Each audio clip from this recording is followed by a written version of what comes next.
Hello students, a very good morning to all of you and I hope all of you are safe at your home and doing your studies regularly. Students, today we will start our class with a motivational thought, that is, accept your criticism and compliment because for growing of a flower, rain and sun both are important. हमें अगर life में successful होना है तो हमें हमारी weakness, अगर हमें कोई क्रिटिसाइज करता है हमें हमारी वीकनेस भी पता होनी चाहिए, क्योंकि जब तक वीकनेस पता नहीं होगी तब तक हम सक्सेस नहीं हो सकते हैं. तो कॉम्प्लीमेंट, कोई प्रेज हमें करता है तो उसको एक्सेप्ट करिए, यस हमने ये काम अच्छा किया है. जबकि कोई क्रिटिसाइज करता है तो उससे आर्ग्यूमेंट करने की जगह हम ये देखें कि कहाँ पर गलती हुई है या कहाँ पर हम गलत हैं.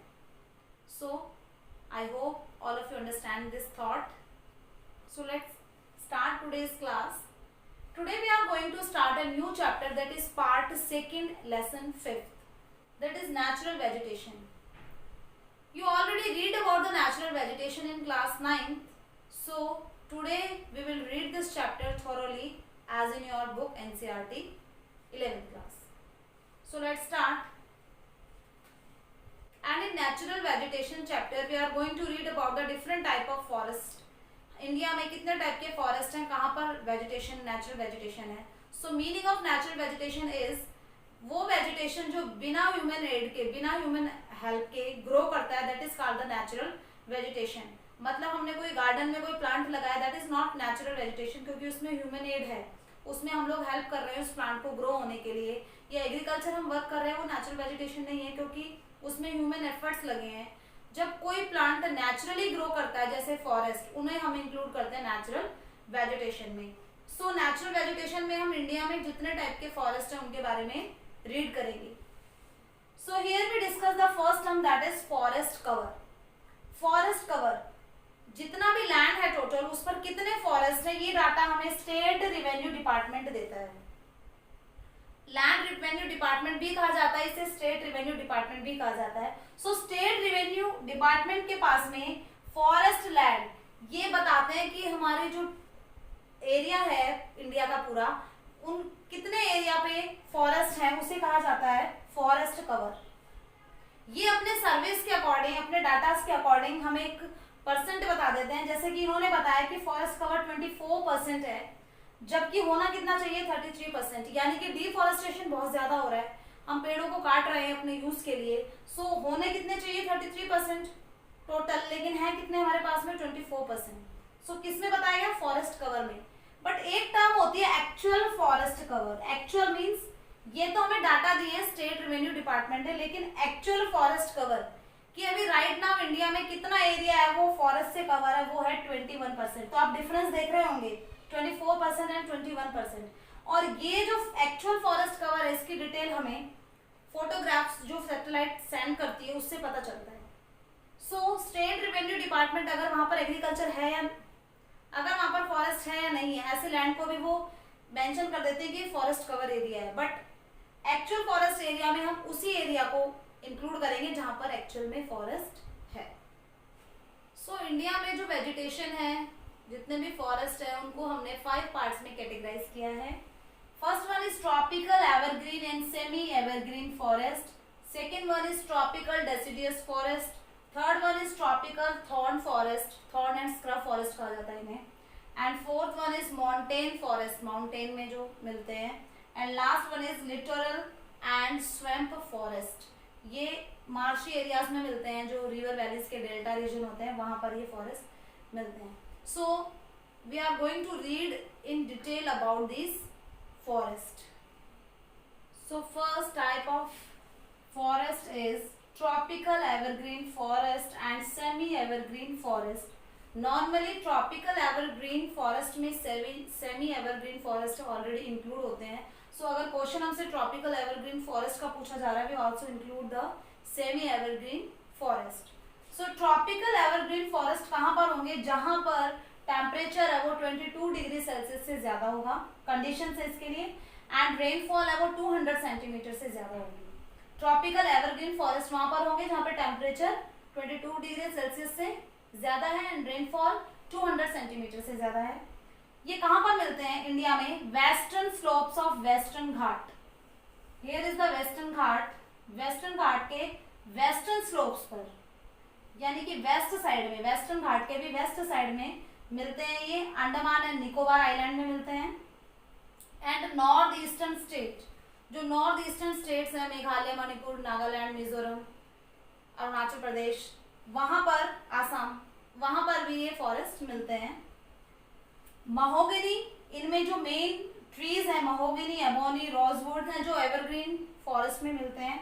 एंड ये वेल स्ट्रेटिफाइड होता है, स्ट्रेटा यानी लेयर होती है इसमें, छोटे श्रब्स हैं, फिर उससे छोटे प्लांट है, फिर ट्रीज है, फिर और लंबे ट्रीज है। तो ये ग्रेजुअली बढ़ते हुए नजर आएंगे, मतलब छोटी वेराइटी से लेकर, छोटे प्लांट्स, झाड़ियों से लेकर के और बड़े प्लांट तक ये स्ट्रेटिफाइड, इनमें लेयर्स होती है डिफरेंट, इन्हें कहा जाता है एवरग्रीन। एवरग्रीन इसको नाम दिया गया है जस्ट बिकॉज इसमें टाइप ऑफ वैरायटी, आपको बहुत सारे टाइप के ट्रीज मिलेंगे जिनका जो शेडिंग पीरियड होता है, अपनी लीव, पत्तियां झड़ने का जो टाइम होता है, सबका अलग अलग होता है। इसलिए कभी भी हमें ये पेड़ ऐसे नहीं दिखेंगे कि सब सारे पेड़ की पत्तियां झड़ गई हैं, इसलिए इन्हें एवरग्रीन कहते हैं कि इसकी पत्ती पहले झड़ गई तो इसमें पहले पत्तियां आ गई, फिर इसकी पत्तियां झड़ी है तब तक इसमें पत्तियां आ चुकी है, इसकी पत्तियां झड़ी है तब तक इसमें नई लीव्स आ जाएंगी। तो इस तरह से ये हरे भरे दिखाई देते हैं, इसलिए इनको नाम दिया गया है एवरग्रीन। अब सेमी एवरग्रीन फॉरेस्ट एक बाउंड्री होते हैं एवरग्रीन एंड डेसिडियस के बीच में। एवरग्रीन जहां पर 200 सेंटीमीटर से ज्यादा रेनफॉल मिल रही है और डेसिडियस जहां पर 70 से 200 सेंटीमीटर रेनफॉल मिल रही है। तो जो बीच में आते हैं वो है सेमी एवरग्रीन फॉरेस्ट। ये ईस्टर्न स्लोप्स ऑफ वेस्टर्न घाट, हमने वेस्टर्न घाट के वेस्टर्न स्लोप्स में पढ़ा था, तो ईस्टर्न स्लोप में मिलते हैं, इधर की साइड ये ईस्टर्न स्लोप में मिलते हैं। Tropical evergreen, semi evergreen forest, ये नॉर्दर्न स्टेट में भी मिलते हैं, उसके अलावा ओडिशा में भी ये मिलते हैं। और इनमें ट्री की बात करें तो व्हाइट सेडार, काल, होलॉक, ये कुछ ट्रीज हैं जो क्या है, semi evergreen forest.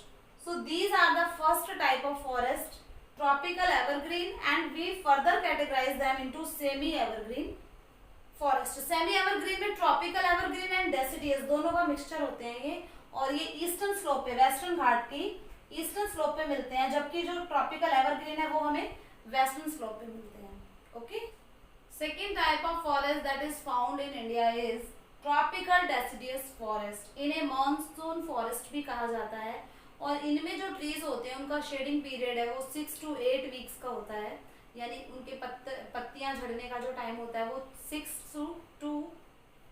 to 8 weeks है। इसको भी हमने 2 कैटेगरीज में डिवाइड किया गया है, क्योंकि मैंने आपको बताया था इसमें रेनफॉल है वो 70 to 200 सेंटीमीटर। जिन एरियाज में 70 to 200 सेंटीमीटर रेनफॉल होती है वहां पर जो नेचुरल वेजिटेशन मिलेगी, जो टाइप्स ऑफ फॉरेस्ट होंगे वो ट्रॉपिकल डेसिडियस कहेंगे उन्हें हम। सो इसको भी हमने कैटेगराइज करा है, जहां पर रेनफॉल 70 से 100 सेंटीमीटर तक होती है उन्हें ड्राई डेसिडियस कहा जाता है, क्योंकि 200 के कंपैरिजन में 70 और 100 है वो कम है, इसलिए इन्हें ड्राई डेसिडियस कहा जाता है। इनमें तेंदू, पलास, बेल, एक्सेलवुड, ये ट्रीज हैं, ये बहुत ज्यादा फेमस है। और इंडिया में कहाँ मिलते हैं, पेनिनसुलर प्लेट्यू में, यूपी में एंड बिहार में। तो dry deciduous peninsular plateau, UP and Bihar में। अब 100 सेंटीमीटर तक देख लिया हमने रेनफॉल। अब 100 से 200 सेंटीमीटर तक जहां पर रेनफॉल होती है उन्हें हम मॉइस्ट डेसिडियस कहते हैं। ओके, सो मॉइस्ट डेसिडियस में टीक, साल, सीसम, कुसुम, ये कुछ ट्रीज इंक्लूड है। और ये मिलते कहां पर है moist deciduous, north eastern Himalaya foot hills, north eastern states हैं इंडिया के, जिन्हें हम पूर्वांचल भी कहते हैं, हिमालय की वो रेंज जो नॉर्दर्न ईस्टर्न बाउंड्री है। तो पूर्वांचल में के जो फुट हिल्स हैं वहां पे हमें मॉइस्ट डेसिडियस फॉरेस्ट देखने को मिलते हैं। Okay, third part of forest that are found in India is tropical thorn forest. Thorn and bushes भी कहा जाता है, स्क्रब्स एंड बुशेस भी कहा जाता है इन्हें, क्योंकि ऐसे रीजन में मिलती है जो डेजर्ट एरिया है, जहाँ पर रेनफॉल बहुत कम होती है। तो यहाँ पर जो वेजिटेशन है वो भी काफी लो होती है, तो रेनफॉल जहाँ पर 70 सेंटीमीटर से कम होती है वो होते हैं थॉर्न फॉरेस्ट। एरिड रीजन्स होते हैं ये, जहाँ पर रेनफॉल कम है, कम वेजिटेशन है, टेम्परेचर बहुत ज्यादा है। अब western part of Punjab, Punjab का वेस्टर्न पार्ट, हरियाणा का western part, Gujarat, Madhya Pradesh, UP and Rajasthan, ये वो पार्ट है जहां पर थॉर्न फॉरेस्ट मिलते हैं। एंड इनमें जो ट्रीज आते हैं नीम, पलास, खेर, बेर, wild palm trees and cactus, जो ट्रीज हैं वो यहाँ पर मेन ट्रीज हैं। एंड थॉर्न फॉरेस्ट एरियाज में जो ट्रीज मिलते हैं उनकी जो रूट होती है वो काफी डीप होती है, बहुत गहराई तक फैली हुई होती है, क्योंकि in the search of water, पानी की तलाश में वो उनकी जड़ें काफी नीचे तक पहुंच जाती है। इनकी जो लीव्स होती है वो वैक्सी होती है, उनमें वैक्स होता है ताकि जो ट्रांसमिशन है, इवापोरेशन है, वो ना हो इनमें से। एंड ये बहुत ज्यादा डेंस नहीं होते, मतलब कहीं कहीं पर थोड़े थोड़े प्लांट्स हैं, वो ट्रीज हैं, वो देखने को मिलते हैं। So these type of forest are found in the desert area, mainly arid regions. Okay, fourth part of natural vegetation is mountain forest, मतलब वो फॉरेस्ट जो माउंटेन में मिलते हैं। अब माउंटेन है वो भी इंडिया में, एक तो हिमालयन पार्ट है जो नॉर्दर्न माउंटेन है इंडिया के, एंड वो नॉर्दर्न माउंटेन है वो जम्मू एंड कश्मीर से अरुणाचल प्रदेश में, पूर्वांचल, मेघालय, मिजोरम तक अपनी बाउंड्री बनाते हैं, तो बहुत सारा एरिया वो कवर करते हैं। उसके अलावा पेनिनसुलर प्लेट्यू में भी माउंटेन है, तो हिमालयन माउंटेन को हम एक कैटेगरी में रखेंगे, पेनिनसुलर प्लेट्यू को हम आगे रीड करेंगे। सो पहले हम पढ़ेंगे हिमालयन माउंटेन्स के बारे में। सो सपोज हम, ये ईस्टर्न बाउंड्री है, ये वेस्टर्न बाउंड्री है, ये वेस्टर्न पार्ट है, मतलब उत्तर प्रदेश मीन्स उत्तरांचल, हिमाचल एंड जम्मू कश्मीर का पार्ट है ये, एंड ये वाला जो पार्ट है ये नॉर्दर्न ईस्टर्न स्टेट्स हैं, जो कि मणिपुर, मेघालय, अरुणाचल प्रदेश, वो वाला पार्ट है, ये ईस्टर्न पार्ट है। सो इनको कैसे हमने कैटेगराइज करा है हिमालयन माउंटेन फॉरेस्ट को? सबसे पहले जो अर्थ सरफेस है उससे, सी लेवल से जो हाइट है 800 मीटर वेस्ट में, और ईस्ट में 1000 मीटर की हाइट पर आपको यहाँ तक सब ट्रॉपिकल फॉरेस्ट देखने को मिलेंगे। सब ट्रॉपिकल मतलब इक्वेटर से थोड़ा सा दूर, यहाँ पर सब ट्रॉपिकल क्लाइमेट है। उसके बाद में अब टेम्परेचर डिक्रीज होना स्टार्ट हो जाएगा क्योंकि हाइट बढ़ना स्टार्ट हो गई है। सो 1800 मीटर वेस्ट में एंड 2000 मीटर ईस्ट में इतनी ऊंचाई तक जो ट्रीज पाए जाते हैं उन्हें देवदार, वॉलनट एंड चेस्टनट, ये वाले ट्रीज हैं इस वेजिटेशन में मिलते हैं। उसके बाद में आगे फर्दर अगर जब हम हाइट एरिया पे जाते हैं, सो 1800 मीटर से 2500 मीटर तक, एंड यहाँ पर 2000 मीटर से 3000 मीटर तक, तो ये वाला जो पार्ट है इसे ट्रांजिशन फॉरेस्ट कहा जाता है, कि फॉरेस्ट का टाइप चेंज होगा। अब कैसे चेंज होगा?